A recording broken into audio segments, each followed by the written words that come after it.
All right, Neil, good morning. Jackson Hole wrapped up. Break it down for us. Sure. Well, thank you, Eric. This is the speech that I was hoping for. I've always been saying the Fed has a role to play in stabilizing things. They're accepting that role. So I want to make 4 points.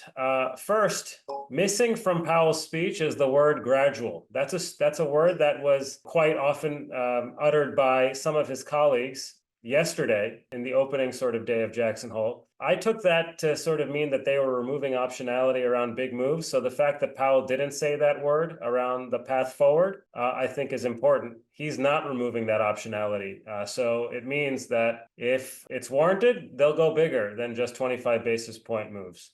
Second point, the balance of risks, as we've been arguing for a while now, has changed. And Powell recognized that.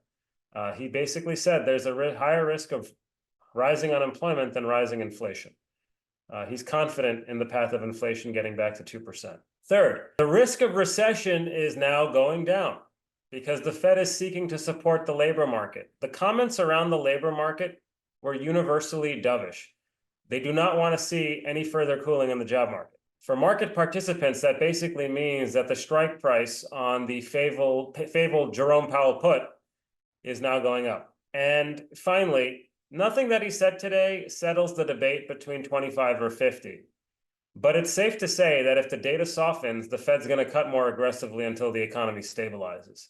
This notion that they're going to just string out a bunch of 25 basis point moves until they get to neutral, that's wrong. I think they stand ready to do more if the data demand it. And my sense is that we're still sort of in this window where the data may get a little worse before it gets better. And so my expectation is that we'll probably see a 50 basis point move at some point between now and year end. But that's it. It was a good speech. I think, we've kind of been hinting at a speech like this, and it's pretty clear that, Powell let some of his colleagues get their hawkishness out of their system before he came in and brought the hammer down.